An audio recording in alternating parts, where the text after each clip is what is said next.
کسی کو پتا بھی نہیں تھی.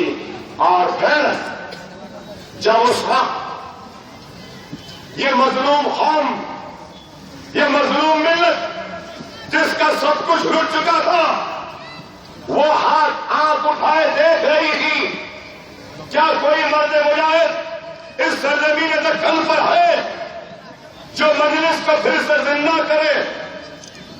اس وقت ہماری آوازیں، ہماری نظریں کبھی چنچل گڑے سے ٹکرائیں اور مایوس لوٹی، کبھی ڈبی پورے سے ٹکرائیں مایوس لوٹی، کبھی چار مینار کی چار میناروں سے ٹکرائیں مایوس لوٹی، کبھی قلعے گولکنڈہ سے ٹکرائیں مایوس لوٹی.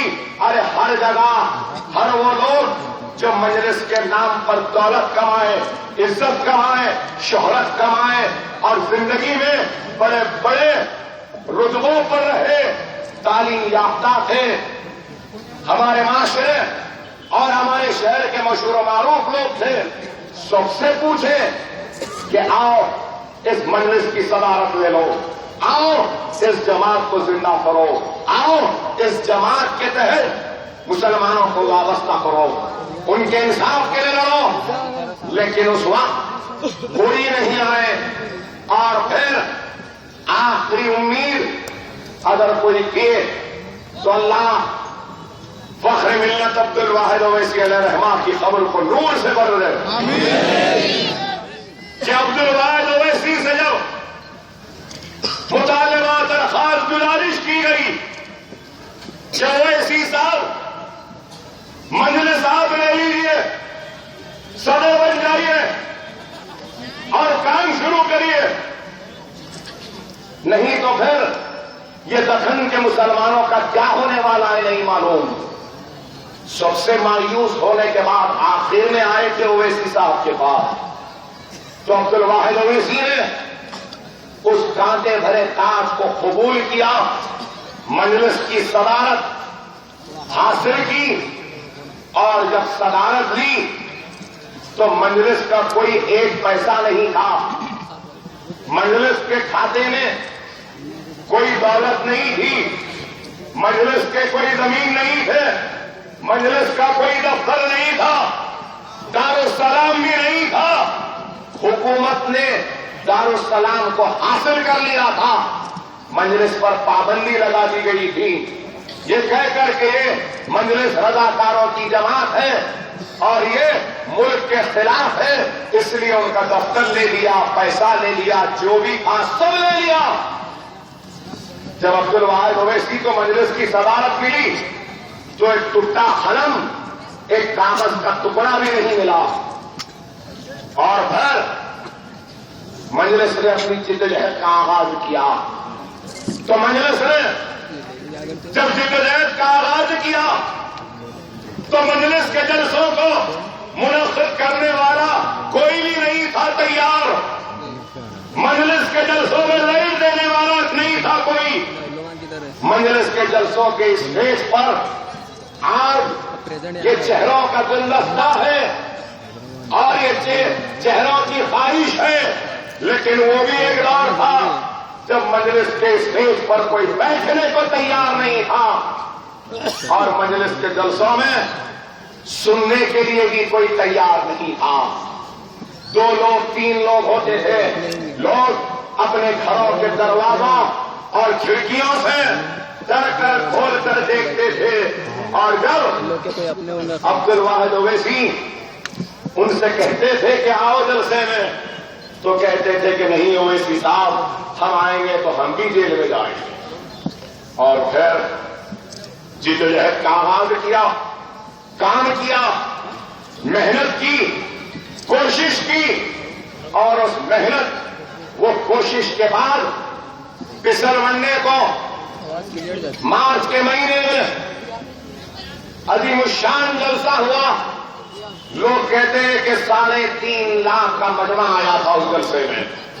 اور پھر اس جلسے میں عبد الواحد اویسی کو عوام نے صدر نامزد کیا اور صدر مجلس بنایا. جیسا جلسہ ختم ہوا، صبح فجر